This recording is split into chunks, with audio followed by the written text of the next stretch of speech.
Bakit? Pare ko eh! Hinawa kami sugat ko! Ay! Sorry! Papi! Itayo niyo na! Tulungan mo ako! Oh, Miguel! Miguel, bakit ka nagkaganyan? Ano nangyari sa'yo? Nakasalubong ko po si Ryan. Sinilaban niya ako ng apoy. Buti na lang po nakatakas ako. Ay, tama na interviewhan.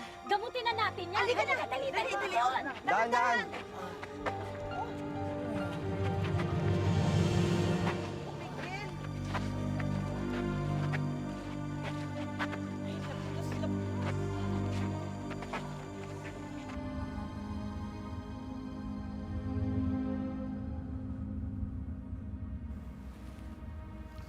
Mahal na mahal kita, Cynthia.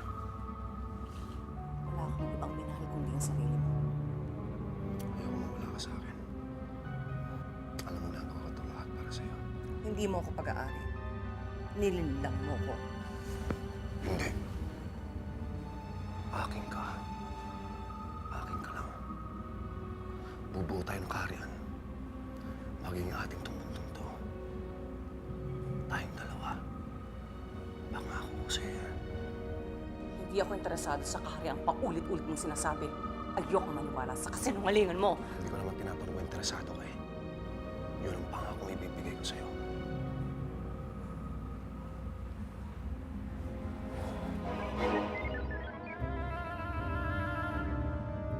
Ran, pantayin mo mga kaibigan mo.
Nakita mo ba si Toto?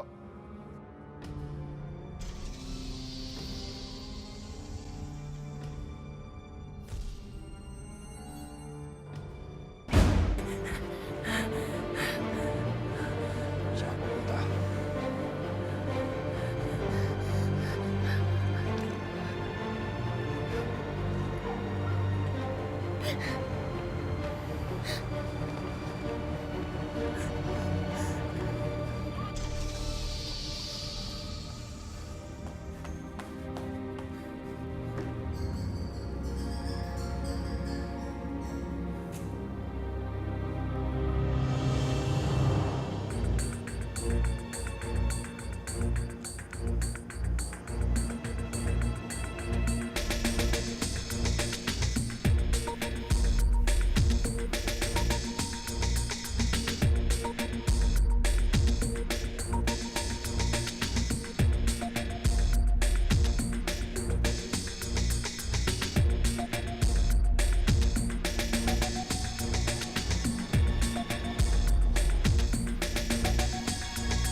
Papasok na po, mga kaibigan, ang mga polis at SWAT team dito po naman sa Torres, sa kalagitnaan po ng kagubatan dito po sa Bulacan.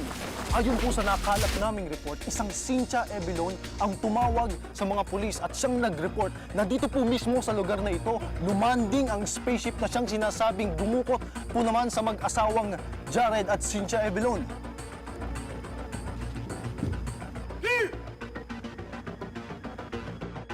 Tapos na po ang isinagawang raid dito po sa gitna ng kagubatan dito po sa Bulacan.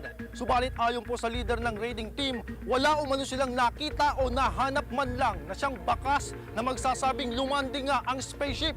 Ang isang malaking tanong ngayon mga kapamilya, dito nga ba talaga naglanding ang spaceship na siyang sinasabing dumukot sa mag-asawang Jared at Cynthia Ebilon?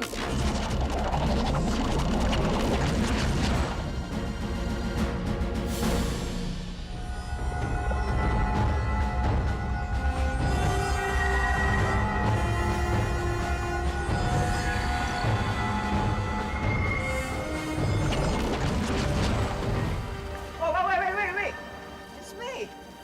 Plastic Man, oh? Oo. Bossing, nasaan yung spaceship? Wala na, lastik man. Hindi namin nabutan. Ganun ba? Oo.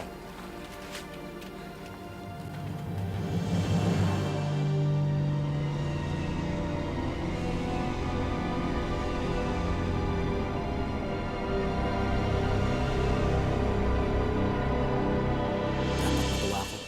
Di dapat ako masira ng loob. Kahit papano, alam ko nang hindi pa dinadala ni Jared si nanay kung saan planeta. Nandito pa sila sa daigdig.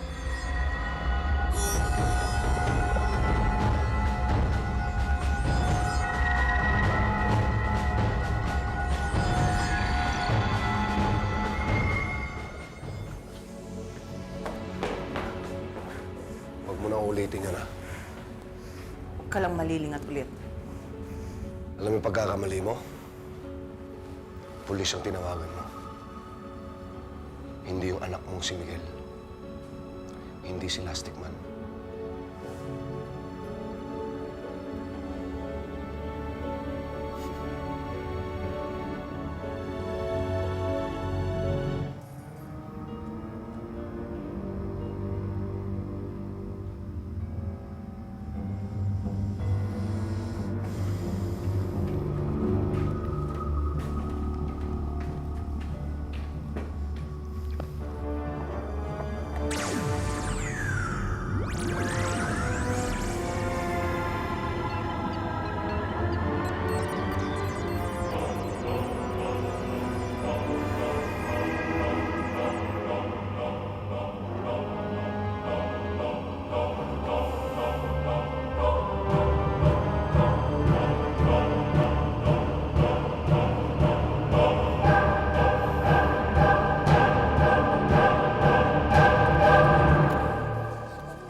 Oh my goodness.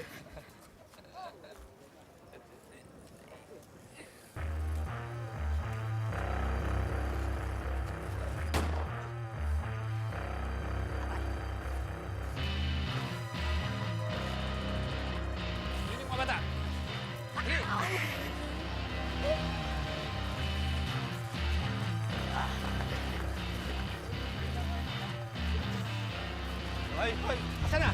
Ha? Kita kayo. Hoy! Magsisagot kayo! Nasaan na hinihingi ni boss? Ikaw, ano? Ha? Ha? Nasaan? Bitawan mo siya! Wala ko kaming pera! Anong wala? Hindi po kami nagnakaw! Bakit? Sino may sabi huwag kayo magnakaw? Sabi ng madre sa amin kagabi, masama daw magnakaw! At sino naman may sabi sa inyo sumama kayo sa madre yon? Ha? Wag na! Kahit pilitin niyo pa kami! Di talaga kami magnanakaw! Matigas ka na ngayon? Oo, matigas ka na ngayon!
Ma'am?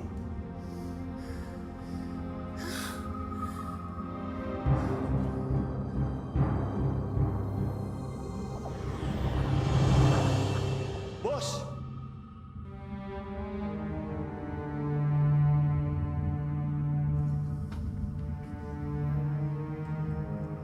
Ruth, kuha ka ng gamot.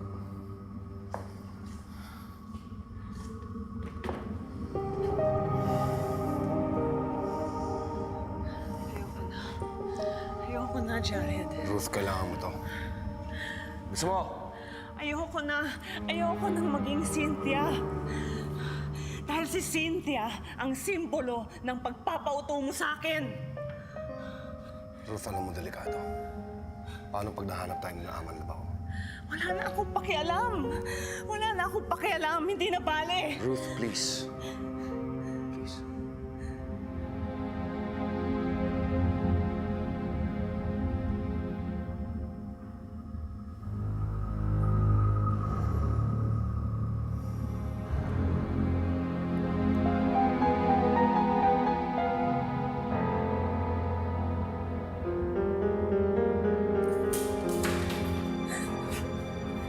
Jared!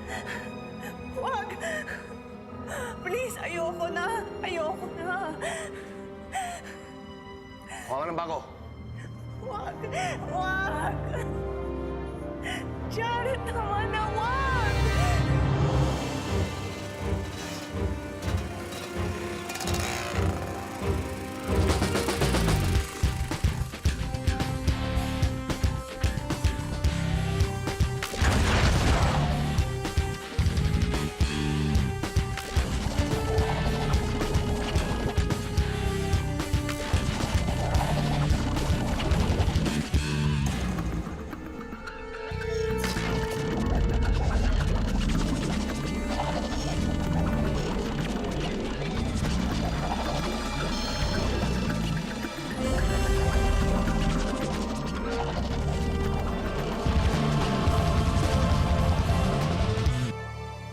Boss, Wag!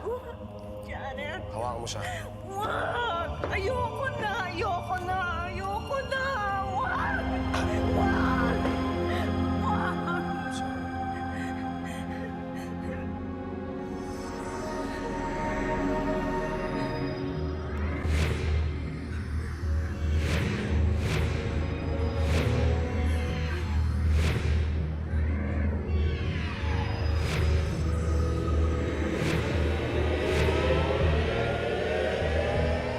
Ayoko lang na nagbago. Hindi nagbabago ang nasa loob ko. Kinamumuyang kita!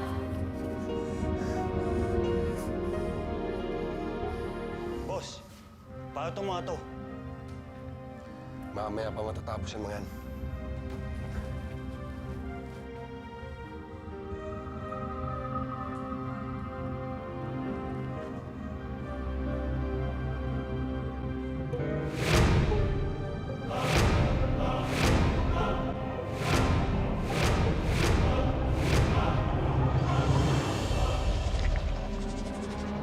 Tatakas pa yun, ah!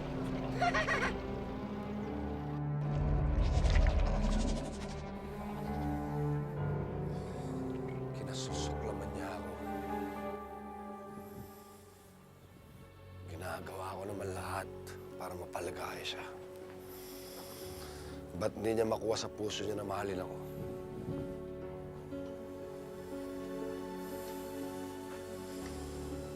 Mas pinili niya pang anak na ngayon niya lang nakilala kaysa sa akin matagal niya na nakasama. Nasa lumigal na yan nung nahihirapan siya. Ako na nakasama niya. Ako na nag-alaga sa kanya. Ako na nagmamahal sa kanya. Hanggang ngayon ako rin lang nagmahal sa kanya. Ako lang. Alam mo, Toto, ang pinakamasayang parte ng buhay ko ay nung si Cynthia ay si Cynthia. Doon ko naramdaman na minahal niya ako. Pinahalagaan. Sana maging Cynthia na lang siya habang buhay.